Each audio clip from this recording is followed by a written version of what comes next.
everyone, welcome back to Dig Mandarin. If you're thinking about going to China or if you're already living in China, you might be wondering what to expect from a conversation with a native. You'll likely be asked, where are you from? How long have you been in China? Pretty normal. You should also expect questions like, how much money do you make? Or do you have a boyfriend or girlfriend? When do you plan on getting married? Pretty awkward. The intention behind these questions is not to make you feel uncomfortable. It's actually considered quite normal in Chinese culture, and this video will help prepare you for those awkward questions and help you to handle them with dignity and grace. Let's get to it. But first, make sure that you give this video a like and subscribe, and be sure to hit the bell for notifications for more Chinese tips like these.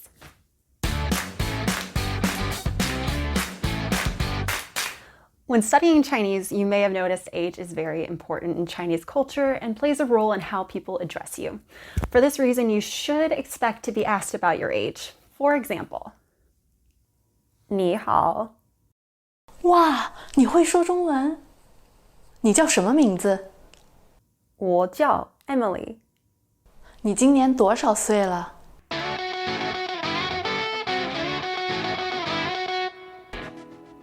This is one of the most common questions in China.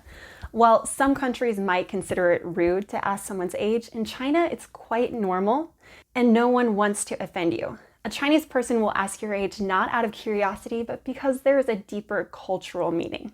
Age defines how people address you. For example, 大哥,大姐,小哥哥,小姐姐. These are common ways to address someone, and they relate to the age difference between the two speakers.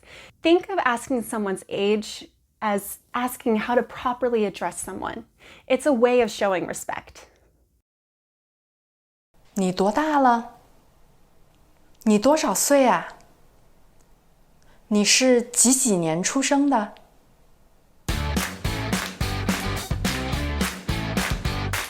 Family is another extremely important value in Chinese culture, so you will be asked questions about your family. That conversation might look something like this. 你最近怎么样？我还不错，我去度假了。真好，和老公一起去的吗？我还没结婚。那你有男朋友吗？我有男朋友。你们在一起多久了呀？打算结婚吗？可能吧。结婚以后，你们打算生孩子吗？生几个？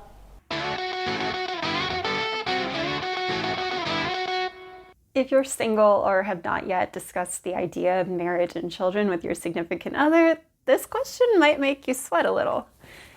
These questions are so common that it is very unlikely that you can avoid them. But don't get frustrated or angry. As with other questions on this list, Chinese people do not want to embarrass you. Actually, they care about you. Family and marriage and children have always been important in Chinese culture and society. They are the insurance for a stable life. They want to be sure that you're not left alone in this world to face the troubles and uncertainties.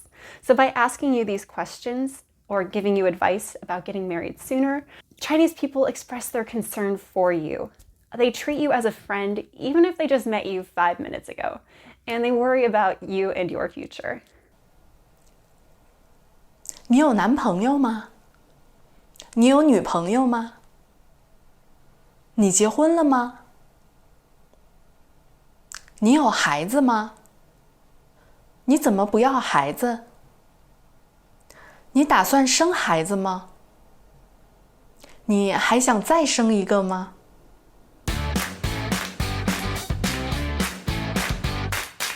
In many cultures, especially American culture, we try not to comment on people's bodies and figures.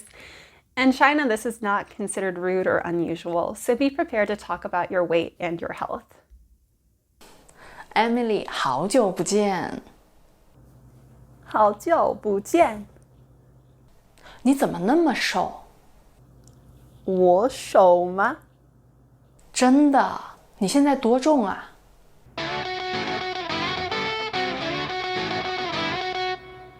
Health is an important concept in Chinese culture, and in Chinese traditions, health reflects the balance between two complementary energies, yin and yang.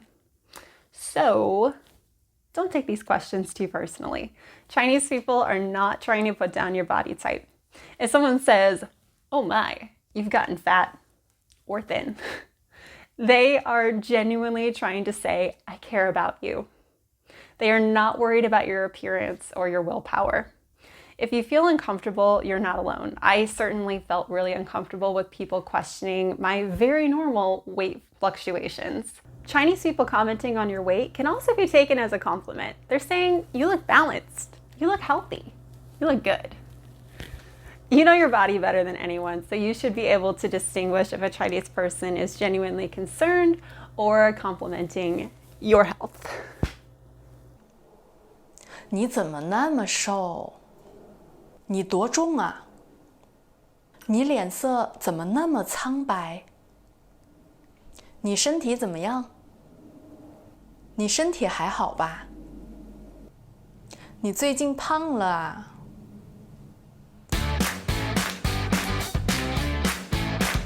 If you're a working professional, get ready to answer questions about your income and rent. A conversation might look something like this.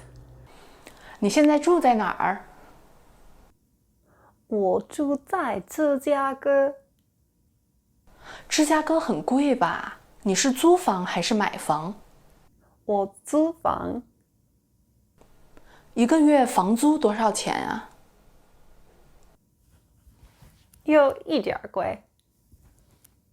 是吗？那你一个月赚多少钱啊？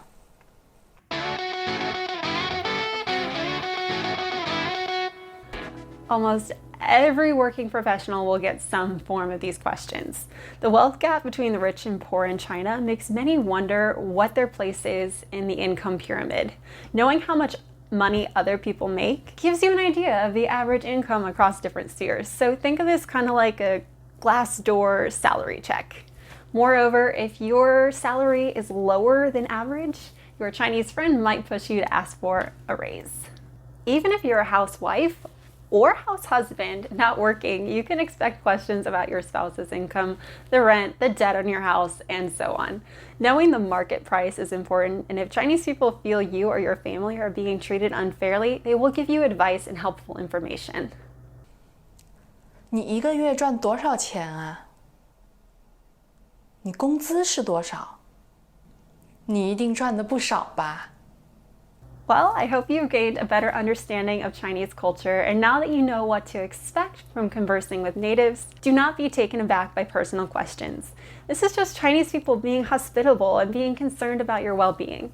Practicing conversations with native speakers is one of the best ways to learn Mandarin, so don't shy away from conversing because of these personal questions. And what are your awkward experiences? I was once waiting for the subway when an older Chinese gentleman came up to me and was asking me about my age and my marital status. And his sweet wife, bless her heart, came up to him and gave him a firm talking to about why these are not appropriate questions to ask a foreigner. So let us know in the comments down below, what are your awkward experiences? As always, don't forget to give this video a like and subscribe, and I'll see you in the next video. 再见!